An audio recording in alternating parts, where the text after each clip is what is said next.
Day 15 of 365. I know I can't sing. Can you believe it's day 15? We have come a long way, and we've got a long way to go. So I have a little disclaimer for you. Throughout this journey of 365, you might get to know me a little more than maybe you would have wanted to, so don't say I didn't warn you. I've been looking at my life lately on a much higher level than I used to. So I'm always doing assessments about, what needs to go, what to call in, my actions, my behaviors, places I go, things I do, and always just looking at, what can I move up and what do I have to get rid of?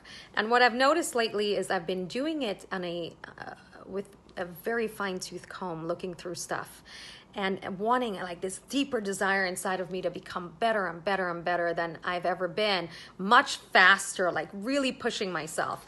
And I was thinking about why that is. And one of the reasons is because of you. It's because I know you're watching me and I want to really, really show up at my highest and my best. And it's been quite interesting to watch the judgments and thoughts that have been going on in my mind. And briefly, like I have a guy friend of mine that is very close to me that I've known for over 10 years that I really love and care about. And he always has a lot going on. So he's got some issues with inconsistency of when he makes plans, like he forgets or he doesn't like complete the step of confirming and all of that. Anyway, I've always just accepted him for who he is and just love him for that.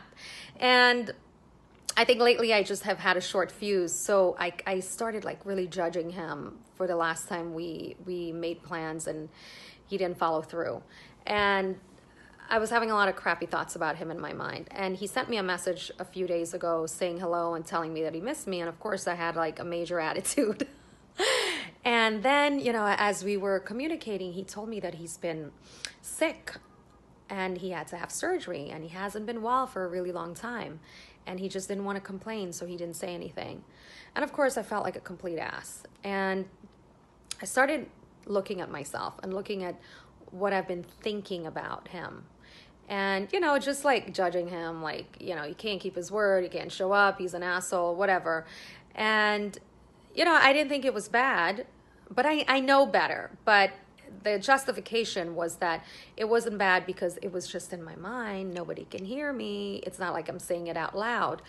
And I know this. It's just as bad, or it's sometimes worse, because those thoughts in my mind, that negativity pollutes all of my other thoughts, all of my good thoughts. It's like dirty water that goes into everything.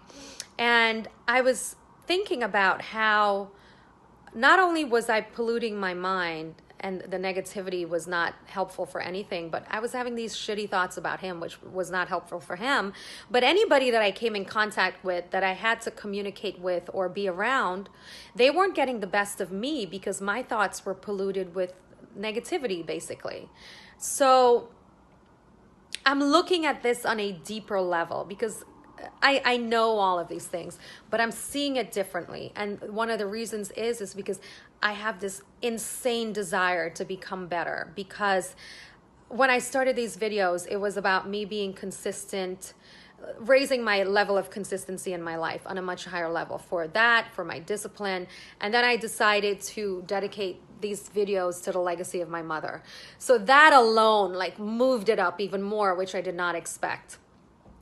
To show up for her and being her daughter and wanting to be like wherever she is with her angel wings, like really make her proud. And then there's a whole other thing that showed up for me that I did not expect. And do you know what that is? Well, do you know who that is? It's you. I think about you all the time. I think about wanting to make you proud of me. I think about being in the utmost integrity on a level that I've never been before, because I know you're watching me and I know that you're taking your time to join me on this journey. And I want to be the most amazing person that I can for myself, for my mother, for you. And I didn't expect that to come out of this. And it is so amazing. I got to tell you, it's just, it's brought so much more sparkle into my life. And I'm really just looking at everything that I'm doing and the way that I'm operating and seeing how can I become better, because I know you're on this journey with me, and I am hoping that I can also inspire you and empower you to whatever it is, just hoping that I make a difference in your life, and that there's something that I can say or something that I will do or the energy that I bring that will transform your life in some way to a better place than it is now. And I was listening to Thich Nhat Hanh. He is a Buddhist monk, a very famous Buddhist monk. And I really love his work.